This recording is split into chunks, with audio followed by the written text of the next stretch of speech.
le pusimos este nombre, este título, que tiene que ver con la cría y que tiene que ver con esas decisiones que a veces arrastramos de la cría a la producción y al producto final, que tal vez nosotros hemos explorado poco, mirado poco. A mí me parece que en muchos campos de cría estamos en condiciones ya de mirar algunas decisiones de elección, de selección, de manejo, ya desde lo que es la carne, y en particular este tema del rendimiento carnicero.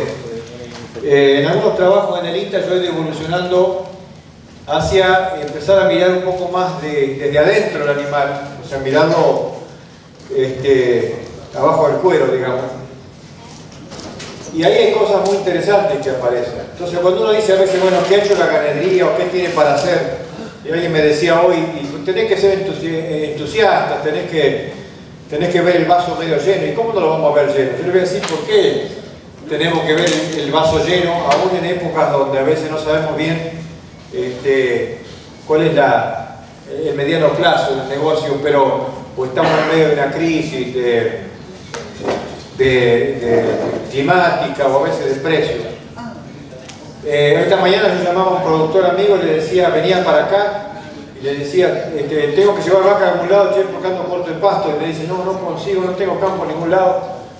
Y también le decía, bueno, voy a vender parte de las vacas que tengo y voy a comprar más adelante. Y le quiero comprar tus vacas. Y yo, me dicen, pero las mías son muy caras, no las vas a poder comprar. Entonces, hay muy buena percepción en algunos productores y en algunas agentes del sector, y creo que son muchos, de que la ganadería es interesante, de que la ganadería siempre tiene algo para ofrecer y para crecer. A mí me encanta que me diga la vaquillona mía es cara, porque quiere decir que tiene valor, que valora el producto que produce.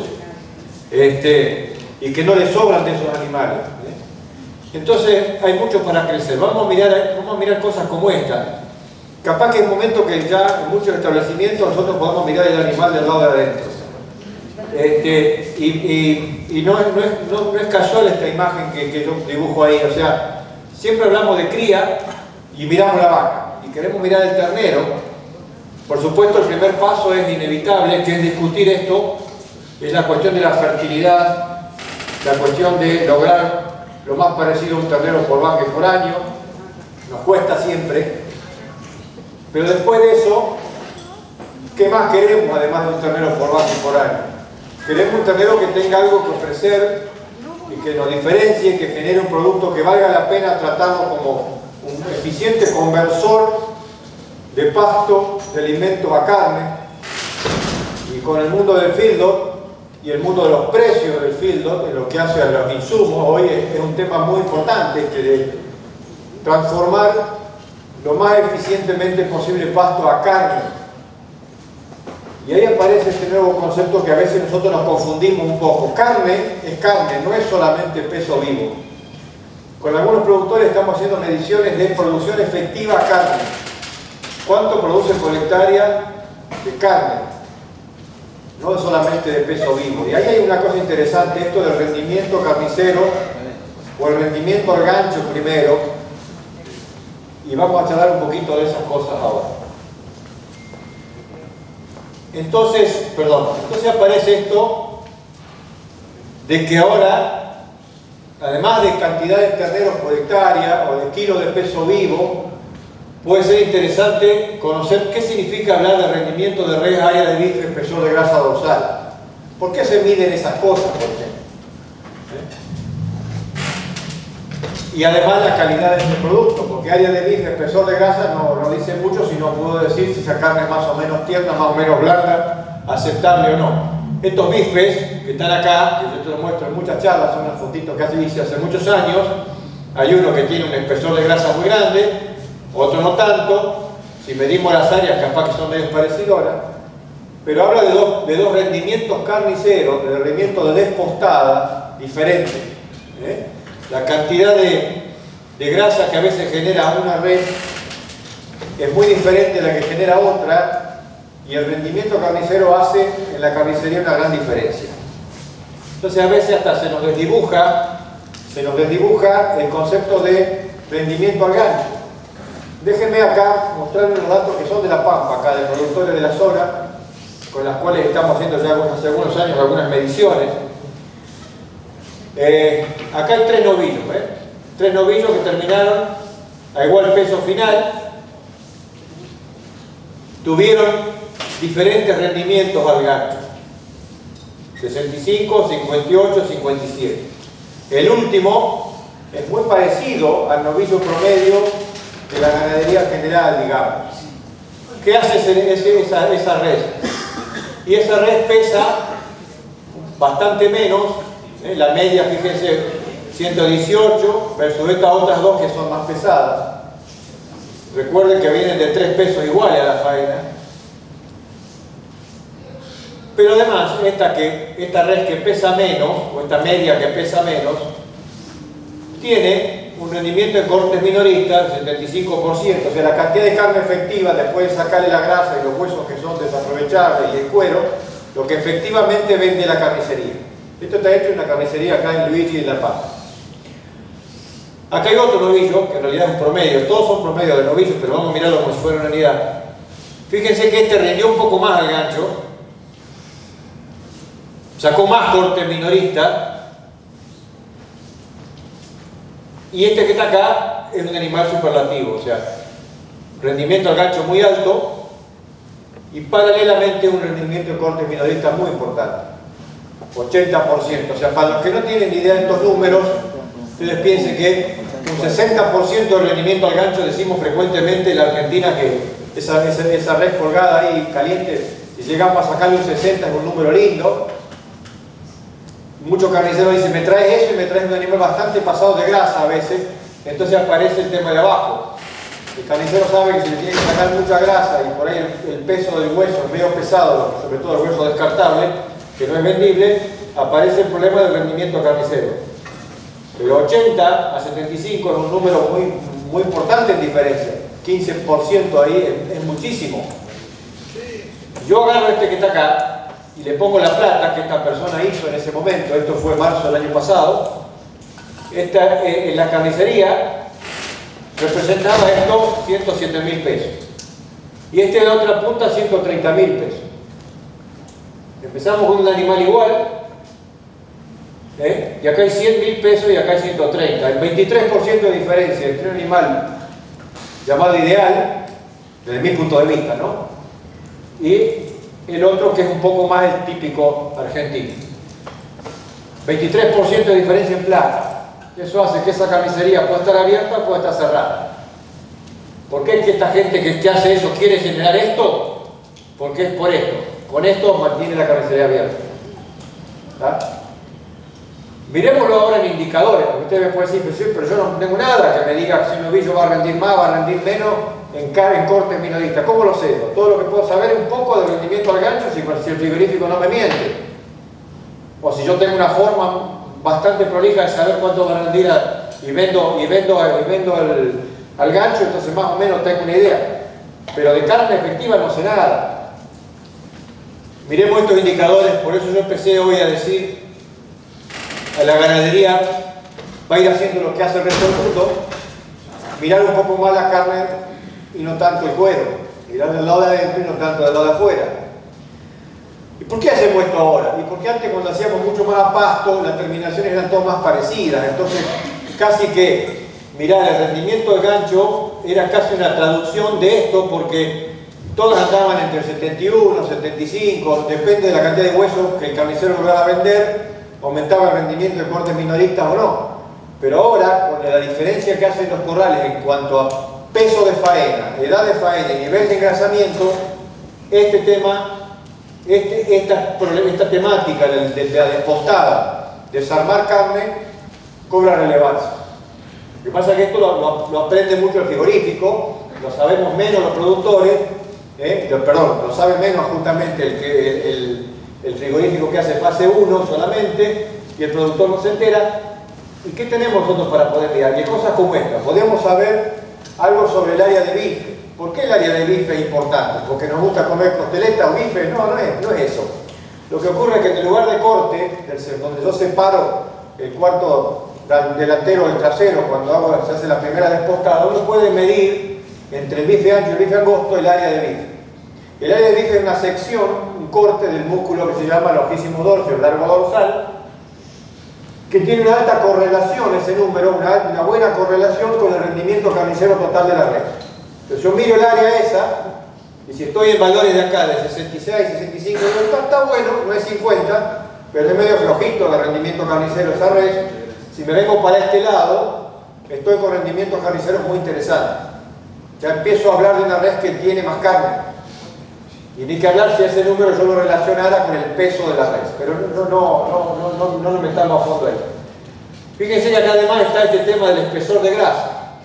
Si encima esta res que va a rendir, estas dos que van a rendir más carne, en términos de rendimiento por el área de bife, no están sobreengrasadas, no están pasadas de grasa. ¿Y quién es el indicador del nivel de engrasamiento? El único que tenemos más rápido es el espesor de grasa que podemos medir, estimar o ecografiar, donde hacemos la misma medición de área de bife. Entonces, espesor de grasa, cuando es 8 milímetros, 7 milímetros, 9 milímetros, es un espesor muy aceptable para la mayor parte del negocio ganadero, no solamente argentino, sino del mundo. El mundo no quiere espesores de grasa de más de 15 milímetros, 12 milímetros, no. El mundo que comercia reses más pesadas que las argentinas, área de bife más grande, incluso mayor marmoreo, que ahora lo voy a comentar, no necesariamente comercializa espesores de grasa de más de 10 milímetros. Es el ejercicio de la selección y el manejo de la genética que en varios lugares se va haciendo, buscar animales que tengan mayor rendimiento carnicero, mayor proporción de cortes minoristas sacados de la res, sin sobreengrasar, porque todos sabemos que cuando nos vamos por encima de los 8 o 9 milímetros tenemos que hacer mucha trimming, o sea, sacar mucha grasa, mucho excedente de engrasamiento que el carnicero lo hace con el cuchillo. Y en la factura es menor, son kilos que nadie te quiere pagar, o sea, el sobreengrasamiento no se paga, o sea, se paga mucho menos una res sobreengrasada que una que al carnicero le resulta ideal. Por eso que uno va por las carnicerías y el carnicero le dice: yo quiero carne, no me venda grasa. ¿Cómo hace para tener carne? Y bueno, compra reses más chicas, no quiere el animal más pesado porque tiende a ser sobreengrasado. Y después tiene una gran confusión en el mercado nuestro respecto de lo que es tierno y no es tierno, y el carnicero para justificarse la terneza busca animales muy livianos, reses chicas, con eso presume que naturalmente va a ser más tierno. Después voy a desafiar un poquito ese concepto. Pero bueno, esta es un espacio interesante donde uno dice: nosotros la ganadería casi que la tenemos por acá, pero hay mucho espacio de mejora en la ganadería nuestra, británica si quieren, o con razas de tipo cruzas continentales, pero muy poquito, con mucho británico. Sin embargo, esta variabilidad que yo muestro acá existe dentro de los biotipos de las razas, o sea, no hay que irse a los cruzamientos necesariamente para tener más carne y más rendimiento. Lo pueden hacer con cruzamientos si quieren, terminales para donde una raza materna yo le impongo un cruzamiento terminal con una raza un poco más carnicera y aumento el tamaño un poco de la carcasa sin aumentar el pie de madre, digamos, y complicar la vida al rodeo. Pero no haría falta eso, dentro de las mismas razas uno tiene variabilidad. De la más frecuente acá en la zona, que es la raza Angus, por supuesto que existe esta variabilidad. Y encima existen atributos también de terneza o de atractivo respecto de los otros atributos de la carne. O sea, estas cuestiones de área de bife, engrasamiento, es un área donde uno puede trabajar mirándolo de la genética, ya sea dentro de la raza, eligiendo los biotipos, midiendo para adentro. ¿Y cómo mediríamos para adentro? ¿Cómo medimos los animales en vivo? ¿Cómo sabemos esto antes de faenarlo? Tenemos una aproximación por las ecografías de carcasa. La ecografía de carcasa, que antes era una novedad casi de la cabaña, y hoy ya hay algunas empresas, algunos productores en el país, incluso para ordenar un poco los feedlots, de que empiezan a usar la ecografía para mirar ese animal, no solamente a la faena para ver si yo lo mando o no lo mando, sino y terminar un engorde, sino mirarlo al ingreso a los corrales, para decir: bueno, yo ingreso al corral, ¿con qué estoy ingresando? ¿Con 4 o con 5 milímetros de grasa? No es lo mismo ingresar con 4 o con 5 que con 2, aunque parezca poca la diferencia, la distancia de engrasamiento de 4 milímetros lo hace capaz que en 2 meses, cuando tiene que ganar 2 milímetros más, que significa otra cobertura importante, ya capaz que hay que estar un mes más en el corral. Hoy 2 milímetros de grasa de espesor en este indicador, casi que un mes de corral. Después hay otras relaciones interesantes que hacen esas empresas. La relación entre el área de bife y el espesor de grasa, que es esta relación que está acá. Porque yo que quiero saber que cuando este indicador empieza a crecer, quiere decir que se me está yendo la grasa y ya se me está yendo hacia la grasa el aumento del peso y el área de bife ya no crece, o crece menos. Entonces es el momento de que se llama óptimo de faena, más allá del peso que tenga la red. Con esta gente, por ejemplo, estamos viendo no pesos de faena efectivos de su red, porque ellos tienen su carnicería, no les interesa discutir el peso de la red, sí les interesa encontrar los mejores momentos de conversión para decir, ya empecé a poner más grasa, ahí tengo que faenar. Entonces, ¿qué define la duración del reengorde? Este indicador, estos tres, no necesariamente los días de corral prefijados, ni 60, ni 90, ni 120. Si usted me dice, bueno, tengo que estar 120 porque no consigo la suficiente cantidad de marmoreo. Mire, las razas argentinas son, la genética argentina tiene dificultad de marmoreo. El argentino no ha sido un comprador de marmoreo, nunca nos interesó ese tema. Nos interesa que la carne sea tierna, pero no hemos sido compradores de marbling. Entonces no vamos a tener una gran cantidad de grasa intramuscular. Para el tema del marbling es eso, el marmoreo es grasa intramuscular. No la vamos a tener si no hemos seleccionado por ella. Pero bueno, algo de variabilidad hay y merece mirarse. Y en algunos casos, que hay negocios de Argentina con mirada a la exportación, mirada al negocio de exportación de carne de calidad, están justamente mirando eso. No es casual que hoy algunos frigoríficos en este momento grandes quieran encontrarse con la proporción de carne choice que ellos generan. ¿Qué significa el choice? El choice es un equivalente del mínimo de engrasamiento intramuscular que hace los precios de alto valor en el mundo. ¿Cuánto es eso? Eso es 4% de grasa intramuscular. ¿Cuándo producen los novillos nuestros? No llegan a 4. Solamente un 20% llega allí. ¿Por qué? ¿Porque hacemos malas cosas? No tanto, sino porque todavía la genética no ha presionado en ese sentido. Pero ese es un comentario, digamos, complementario de esto del rendimiento carnicero. O sea, nosotros podemos empujar el rendimiento carnicero, empujar esto de producir más kilos de corte minorista, pero tenemos que hacerlo con cierto cuidado para no irnos hacia la magrura, hacia el animal excesivamente magro. Porque ustedes me pueden decir, perfecto, yo logro más de esto y freno el engrasamiento. ¿Cómo lo hago?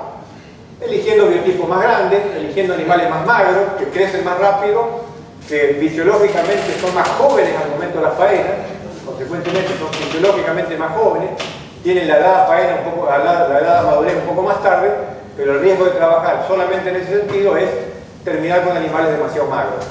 Después nos cuesta más darle esa terminación. Entonces, hay un límite a esto que es esa calidad de carne efectiva, ese grado de terminación que uno quiere en un negocio más o menos viable. Entonces, ese es un efecto interesante para empezar a mirar. O sea, nosotros probablemente en la elección y en la selección genética podamos no solamente ver los atributos de fertilidad que generalmente queremos en un rodeo y los atributos de adaptación, sino también empezar a mirar indicadores que cuentan la historia del lado de adentro del cuero. O sea, ¿y cuánto de heredabilidad hay en esto? Y justamente área de bife, hoy se mostró, no tengo que contarlo mucho, es uno de los caracteres que mayor heredabilidad tiene del listado que se mostró. Está bueno eso, porque yo quiero más de esto que encontrar esos animales que rompen la curva, digamos, que no incrementen el frame, que no incrementen el tamaño, que no compliquen los rendimientos, pero que, los rendimientos no, que no compliquen las calidades, pero que me den mayor rendimiento carnicero. Y de eso hay. Pero fíjense qué interesante, ¿no? El número en plata no es menor, en términos físicos capaz que un 10%, en términos porcentuales, pero fíjense lo que significa en los números, ¿no? Y esto es el número de carnicería. Otro juguete con el que nos podemos entretener, por eso digo que la ganadería es tan interesante, porque es como que, para mí la ganadería del país recién despunta el vicio. O sea, estamos haciendo ganadería y yo escucho a veces esto de que la ganadería está estancada hace 50 años. Es muy superficial ese análisis. La ganadería entregó muchas hectáreas a la agricultura, se reacomodó en los campos, se quiere acomodar a los negocios y tiene muchísimo para hacer todavía. Entonces, no está estancada ni necesariamente discutida, o sea, tiene muchísimo para ofrecer, más allá de que algunos se hagan vegetarianos y a otros les guste comer espárragos. Acá la cuestión es que cuando nos bajamos 50 kilos por habitante empezamos en crisis. Si nos fuéramos a los 25, cosa que no va a pasar, igual seríamos un negocio porque hay muchos países exportadores de carne que están en 25 kilos de carne por habitante. Entonces, comamos los espárragos no sean necesarios, pero la ganadería va a seguir existiendo. Dicho eso, fíjense este otro juguetito interesante que podemos mirar. Lo mío puede sonar un poco a veces fantasioso, pero la realidad es que es cierto. Yo creo que la ganadería tiene todos esos espacios. Estos trabajos estamos haciendo también con productores que se han puesto a mirar no solamente el rendimiento carnicero, la fertilidad, sino decir, bueno, ¿cómo hacemos para decir además que somos eficientes en la conversión? Porque fertilidad, rendimiento carnicero, estamos con rendimiento carnicero y calidad de carne, vamos hacia la producción de kilos más efectivos, pero además yo quiero producir con eficiencia esa carne utilizando racionalmente, con criterio de los recursos que tengo disponibles. ¿Y en qué me puede ayudar el animal en eso? Entonces hay un indicador que en los últimos años se ha puesto de moda, habrá 10 años más o menos en Argentina que está dando vuelta a esto, en el mundo ya tiene unos 20 y pico, 30 años, que es esta cuestión de encontrar los animales que genéticamente están programados, digamos, para producir lo mismo comiendo menos o producir más comiendo igual que los otros. ¿Cómo se mide eso? Bueno, acá hay un ejemplo, ¿no es cierto? Esto se ha hecho el año pasado. ¿Qué dice esto? Acá dice que yo tomo un grupo de animales y mido lo que comen por día. Acá no está puesto lo que comen por día. El promedio vamos a poner que está acá. Si este es el promedio de lo que comen por día, hay algunos que comen menos que ese promedio y otros que comen más. Los que comen más están de este lado y los que comen menos están de este. Entonces, si estos, por ejemplo, que están acá, 1 kilo más por día, 2 kilos, 3 kilos que el promedio. Y estos que están por acá comieron menos que el promedio. Si vamos a suponer que estos comieron 8 kilos, acá hubo algunos que comieron 7, algunos comieron 6, si estos comieron 8 kilos, estos comieron 9, estos comieron 10, estos comieron 11. ¿Se entiende eso? El promedio está acá en el 0. Y si yo además le pregunto, mido en ese momento, en ese engorde, digamos, o este proceso de alimentación, ¿cuánto aumentaron? El promedio de ese grupo anduvo acá, 1 kilo 490, casi 1,5 kilos. El promedio. Pero algunos, fíjense que interesante, comieron menos que el promedio para aumentar más que el promedio. Grupo lindo de animales a mirar, toritos son estos. Comen menos que el promedio para aumentar más. Para aumentar menos serían acá abajo, los que aumentaron más que el promedio están acá arriba. Esto se llama evaluar por consumo residual o residual de consumo. O sea, sobre ese promedio de consumo, si todos comieran lo que yo espero, si todos comieran lo que yo estimo por ecuaciones, por determinaciones que se hacen, que no vienen al caso, tendrían que alinearse todos en esta línea acá. Todos darían lo que yo estimo que harían. Pero no hicieron eso. Algunos comieron más para producir lo mismo y otros comieron menos. ¿Sí? Y ni que hablar de este grupo, por ejemplo, que para producir más come menos, y este es la otra punta que come más para producir incluso menos que los otros. Hay variabilidad en esto, y esto es lo que se llama el bendito cuento de consumo residual, y es un nuevo indicador para seleccionar o sumar a la lista de indicadores cuando uno elige reproductor. Este carácter, que podríamos decir es un indicador de eficiencia, de conversión, la ventaja que tiene es que no está correlacionado ni con la calidad de la dieta, para evaluarlo, ni con el peso adulto. O sea, sí efectivamente la eficiencia de conversión depende de esto, pero no al revés. Entonces por eso se mide esto y no se mide eficiencia de conversión, ¿me entiendes? Si yo mido la conversión de cantidad de alimentos por kilo ganado, ¿quién le va a ganar? Y en definitiva la concentración del alimento va a afectar, porque cuanto más ganado tenga va a ser mejor. O sea, se hace una comparación como si fuera de filo. Pero acá no. Con este indicador yo puedo tener animales que aumentan poco, vamos a suponer que aumenten por acá, pero a su vez si comen poco, bueno, tienen indicadores de RFI negativo. O sea, quiere decir que eso es bueno. Negativo en este caso, es bueno. Es positivo, digamos, encontrarse con esos animales que comen menos que el promedio para producir lo mismo.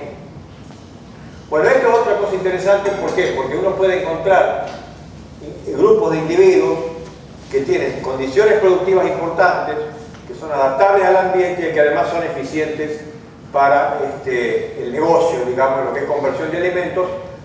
Y lo que tiene interesante, por ejemplo, en esta prueba que estamos mirando ahí recién, es que por ahí esos atributos de conversión, de los que yo hablaba, de los RFI negativos, digamos, que en promedio estos comieron 700 gramos menos y estos 700 gramos más, y tuvieron sus entonces diferencias efectivas de consumo. Fíjense que acá hay 6 kilos 600 versus 7,7 kilos por kilo de aumento ganado, o sea, las conversiones fueron mejores para este lado. Un 86% de alimentos usaron estos animales comparado con esos para producir el mismo kilo de carne, el kilo de aumento de peso. Pero a su vez, esa en dos grupos no generó diferencias en los atributos carniceros, ya sea en la grasa interna, que es el marmoreo, el contenido de grasa intramuscular, la grasa que uno mide adentro del ojísimo dorso para ver ese indicador de marmoreo, los espesores de grasa o las áreas de grife. Estos toritos, son medidas ecográficas, por supuesto, porque no se iban a sanar.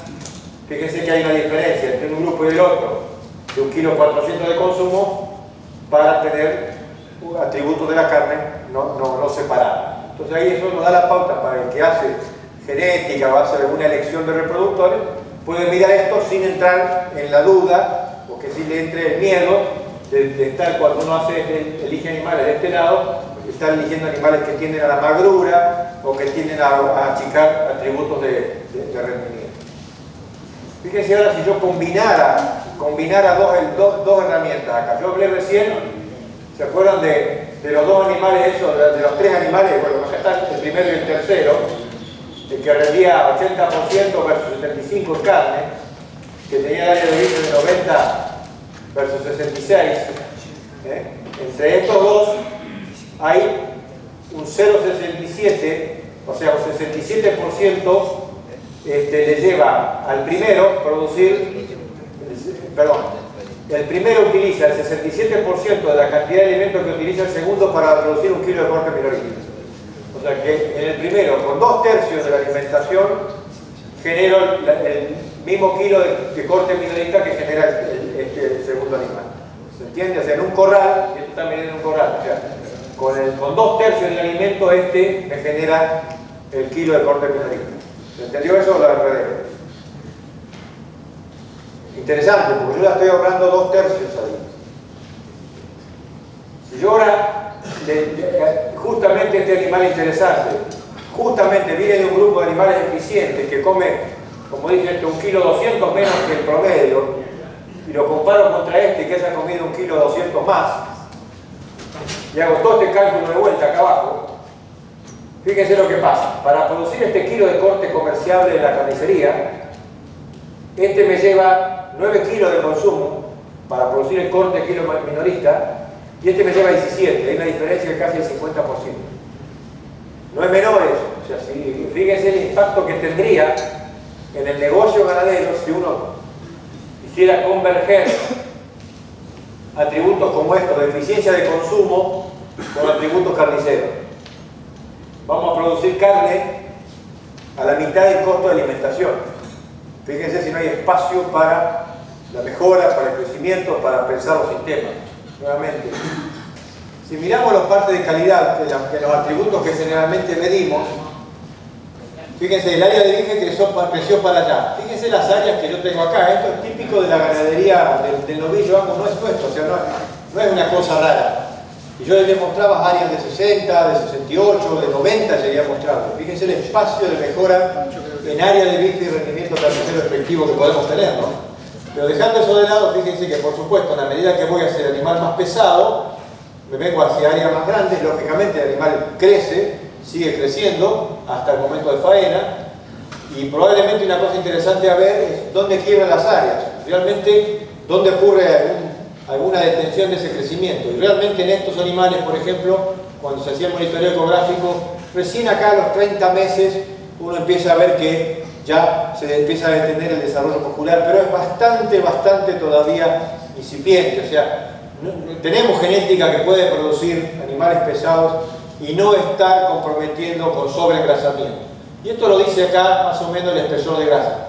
Justamente acá recién a los 30 meses hablamos de 12 milímetros, pero mientras estamos acá, hasta los 24 meses estamos muy bien con los espesores de alta eficiencia, digamos, que no van a comprometer por sobre, digamos, descarte o trimming el engrasamiento. Y acá abajo están los datos de fuerza de corte, firmeza de la carne, que es una medida objetiva para medir cuánto nos cuesta cortar un pedazo de carne con una cizalla, que es un instrumento de corte, un pedazo de carne de bife que se cocina, se le saca unos tarugos y se los pone en un dinamómetro, digamos. Eso es lo que es la cizalla de corte. Mide la fuerza que lleva a cortar un pedazo de carne. Se mide en esta medida y esta unidad. Fíjense que prácticamente acá no hay diferencia y aparece un saltito de diferencia con esos animales ya bastante pesados y que el mercado nuestro prácticamente no genera. Entonces, ¿qué quiero decir con todo esto? ¿Que hay que hacer novillos pesados? No, yo digo que hay que hacer novillos que el mercado demanda, pero que haciendo las cosas relativamente bien tenemos genética para hacer casi todo, o sea, novillos pesados y novillos livianos.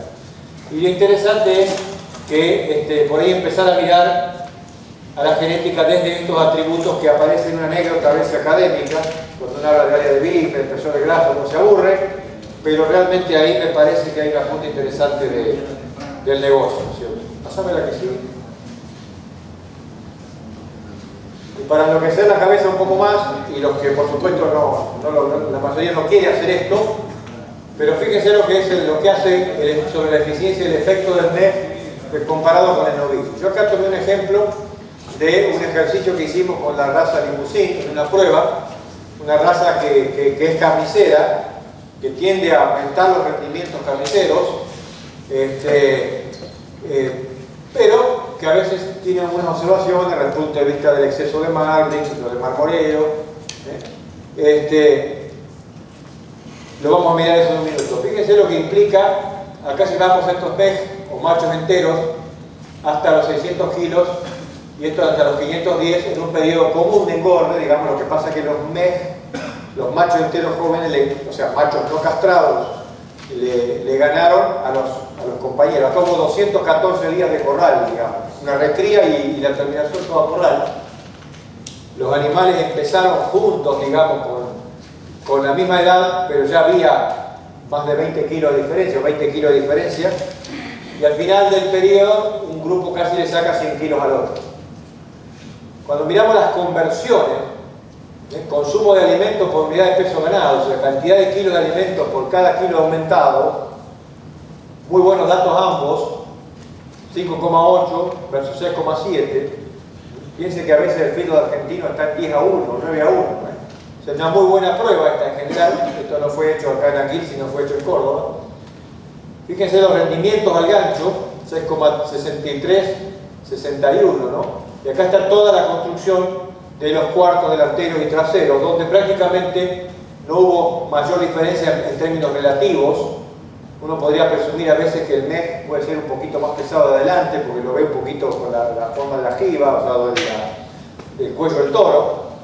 Pero en los aportes son idénticos en lo que hace a la cantidad de cuartos traseros por unidad de red. Y por supuesto, los dos grupos, los MEF siempre tienen bloques más pesados que los castrados, por una cuestión lógica de que fueron más pesados a la faena. Pero ahora la pregunta que uno dice, bueno, ¿qué pasa con la carne esa? Debemos reconocer que este es un periodo de recría y de engorda corral. No estoy diciendo que con 60 días vamos a lograr esa similitud en carne, pero fue muy interesante ver algunas cosas. Esto que dice acá marling o marmoreo es una medida del sistema americano, pero internacional, que habla de cómo estimar el marmoreo. Y acá aparece la tipificación americana. Fíjense que en ambos grupos, por más que los novillos estuvieron 200 días de corral, que crecieron menos, no necesariamente engrasaron mucho más. O sea, esto es lo que yo le hablaba de la variabilidad argentina, que es bastante escasa en lo que hace al marmoreo y consecuentemente la mirada de hacia dónde vamos, o sea, cuánto marling le podemos pedir al novillo argentino. Pero igual, el MEG en este caso y ese novillo, de esta raza, no era Angus esto, anduvieron empatados. ¿Qué hubiéramos esperado de un Angus? ¿Qué hubiéramos esperado de un Angus o por una cruz Angus? Posiblemente estos números hubieran estado, en realidad posiblemente no, porque yo sé que en otro trabajo lo hicimos, estarían en los valores de los números tipo 400, 420, que habla de una escala. Esto nos pondría más o menos en un promedio de choice o low choice, que en la escala americana ya calificarían para los animales de buen margen. Pero probablemente nuevamente no se iban a diferenciar. Esto que está acá es un rendimiento carnicero, una estimación americana. Bueno, y las grasas intramusculares es cerquita del 4%. Las fuerzas de corte, para que le preocupa la dureza del MEG versus el novillo, 28, igual que en el caso anterior donde yo mostraba los novillos anteriores. O sea, cuando uno habla de carne de terneza objetiva, básicamente las carnes argentinas estamos viendo que están entre estos valores de 27, 28, 29, las unidades son newtons, una unidad de fuerza, pero son todas tiernas, o sea, más de 30, 32, cuando uno empieza a hablar de carnes menos tiernas. Cuando encontramos carnes duras en la carnicería o que nosotros cocinamos y nos resulta duro, probablemente algo nos salió bastante mal, porque son carnes en general que intrínsecamente son tiernas. Por ahí a veces la arruinamos nosotros en la cocción, en fin. Entonces ese es un tema que yo veo sobre esos temitas de rendimiento y de calidad de carne que yo conté recién. Digo que tenemos que ir mirando cómo los vamos tratando de incorporar en algunas decisiones. Y la genética en eso prácticamente es dueña más del 50% o el 60% de esa respuesta. Por supuesto que está la componente ambiental, o sea, nosotros no vamos a lograr este tipo de MEG con un animal que se nos pase de los 2 años, o sea, incluso no sería MEG. O por ejemplo, si estamos pensando en un sistema de engorde a corral para novillos más o menos pesados, pero nos vamos mucho en edad, también vamos a arruinar la expresión genética, porque ya lo vamos a complicar con la edad a faena. La edad a faena tiene mucho más efecto que el peso a faena, como lo vimos acá. O sea, hay muchísimos trabajos que muestran eso. O sea, si yo estoy con un novillo de 3 años y no le puedo pedir que sea sistemáticamente tierno. Lo mismo que si agarro una vaquillona. El otro problema que tengo es que cuando yo llego a esa edad, a superar estas edades a faena, a estar en 2 años y medio, 3 años, ¿cómo llego ahí con ese animal? En algún momento le fue mal en su vida para llegar ahí, porque si no tendría que pesar 700 kilos. O sea, de algún momento le fue mal. ¿Y qué es irle mal a una invernada o a un ternero? Irle mal es que por ahí se nos bajó por mucho tiempo el aumento de peso, sobre todo en etapas tempranas de la recría, se nos fue por debajo de los 300, 400 gramos. O a veces entramos en periodos de pérdida de peso con esto de restringirlo. Las restricciones son para regular el crecimiento, pero no para someter a los animales a pérdida de peso. Y sobre todo con animales tan jóvenes que en general manejamos la ganadería de hoy, que no tienen 2 años y ya lo estamos vendiendo, son más sensibles que antes a las restricciones. Antes hacíamos restricciones y confiábamos en el aumento compensatorio y a veces eran novillos de 3 años o más. Hoy ya no le podemos pedir eso al novillo nuestro porque encima queremos que salga a los 24 meses o antes del gordo. Entonces, no hay forma de restringir un ternero, hacerlo sufrir después de 60 días de corral, querer corregir las cuestiones de restricción que le impusimos. No existe. El corral lo que hace es acompañar un poco más el desarrollo muscular y sobre todo lo termina de engrasar.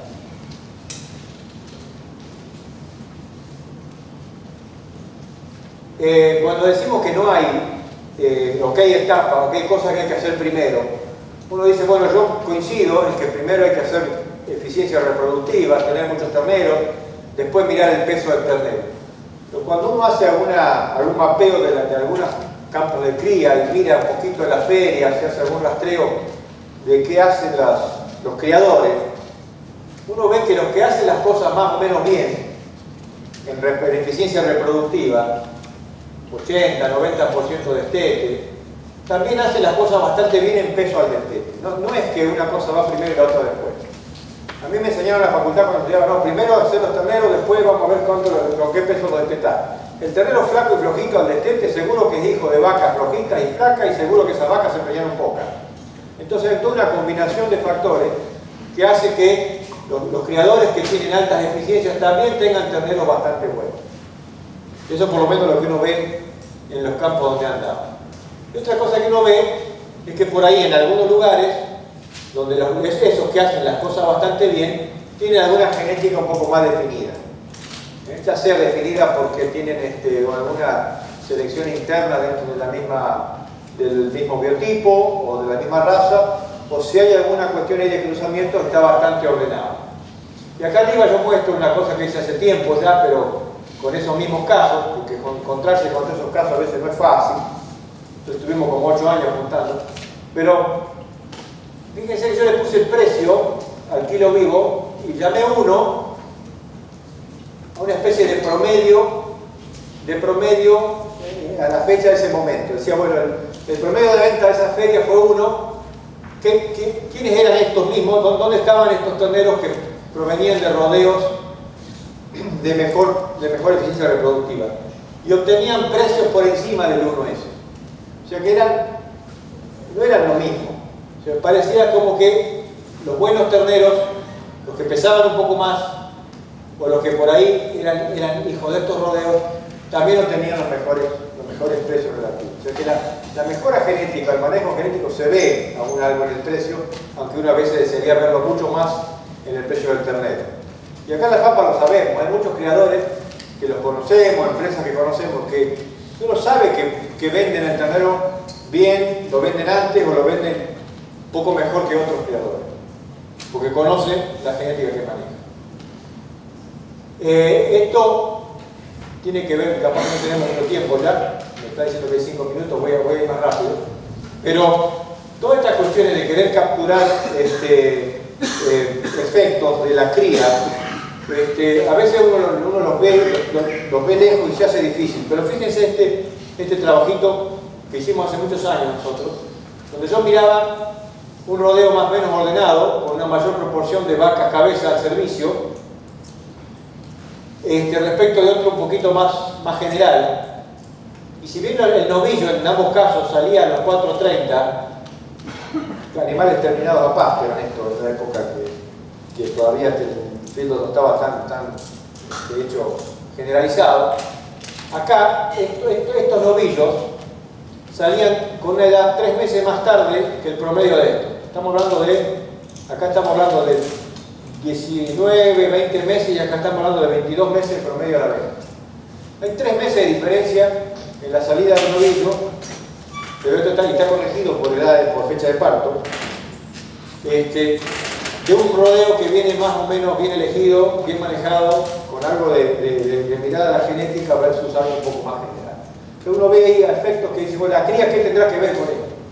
Y la cría genera estos animales que son un poco más eficientes. Y esto seguro que ustedes me lo han visto dar muchas veces ya y deben estar reaburridos, pero a mí es uno de los ejercicios que más me abrió los ojos en muchas cosas. Los caballeros me decían, muchas veces con las charlas, me decían, mire, hay que hablar más de la concentración del servicio, hay que hablar de los servicios cortos. Nosotros vemos que la vaca cabeza hace cosas interesantes, más allá de quedarse preñada todos los años y de darle el ternero. Lo vemos en los toritos, lo vemos en la calidad del toro. No es lo mismo el torito que crece con una vaca cabeza que no es vaca cabeza. Eso a mí se me dio por mirar rodeos de cría y del INTA para atrás, mirar un poco la información y a ver qué habían hecho los novillos. 160 novillos acá logré juntar. ¿Qué habían hecho esos novillos y de quiénes eran hijos? Entonces yo dije, bueno, esos novillos que terminamos a corral, en promedio, andaban acá. Tenían esos benditos 2,5 kilos del promedio, el aumento del peso a corral, muy bien.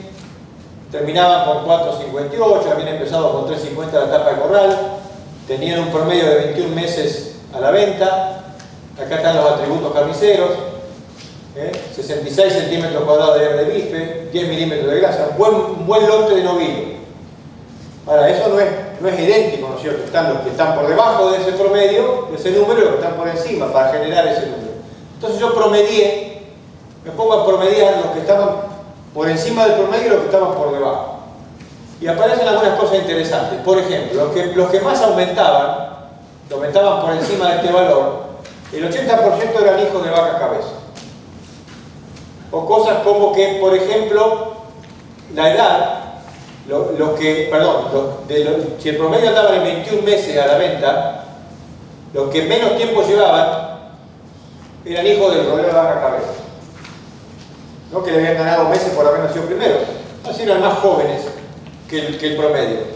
77% de ellos, hijos de vacas que se empeñaron en los primeros 2 meses. Vamos a ver atributos de la carne, por ejemplo. Dice acá, área de bife, 66 centímetros cuadrados. El grupo que más área tenía, ¿de quién era hijo? De las vacas cabeza. Entonces esto trae lo trae uno a pensar, es decir, más allá del orden del manejo. Acá hay una cuestión de que la vaca cabeza, la vaca que ingresa bien, que ha hecho seguro un ejercicio uno ha hecho un trabajo de selección, probablemente además de ser una vaca eficiente, está generando atributos interesantes carniceros. Y ya termino acá. Este otro trabajo, ya que tiene del año 2016, ya tiene unos cuantos años, nosotros ahí veíamos que terneros con mayor peso al destete, 190 versus 150, son destetes más o menos a la misma edad, 5 meses y medio aproximadamente, después cuando andaban todos juntos y se terminaban a corral, este grupo de acá se terminaba arañando los 400 kilos en el corral, y este otro grupo andaba en los 440, o sea, los 40 kilos de diferencia acá no se lavaron por estas cuestiones de compensaciones, sino que la diferencia de kilos prácticamente existió. Todo lo que hicimos en el corral es terminar o darle engrasamiento y terminación. Entonces aquí hay también mucho de esto del efecto ambiental, que uno dice, bueno, yo quiero expresar la genética, la quiero capturar, pero hay cuestiones básicas. Ya terminando, esto es lo que yo le empecé a decir hoy. Si nosotros hacemos un manejo muy duro de la nutrición durante el post-destete, probablemente hagamos cosas como esta, o sea, tengamos aumentos muy lentos, si presionamos mucho el ternero y después no tengamos forma de recuperar. O sea, estos animalitos que les fue un poco mejor en el post-destete, esos 2 meses ahí post-destete, le fue mejor todo el periodo que estuvieron juntos, y eso además se refleja en los atributos carniceros. O sea, si miramos los restringidos, menor rendimiento que los otros, menor área de bife, a la faena, igual espesor de grasa, pero menor área y consecuentemente menor rendimiento carnicero. Entonces nosotros hacemos cosas a veces alrededor de la cría, alrededor del destete ahí y del post-destete, que por ahí tienen implicancias sobre todos los factores, sobre la producción, sobre el crecimiento y sobre todos esos atributos carniceros de valor que hacen al rendimiento carnicero. Acá cortamos y gracias.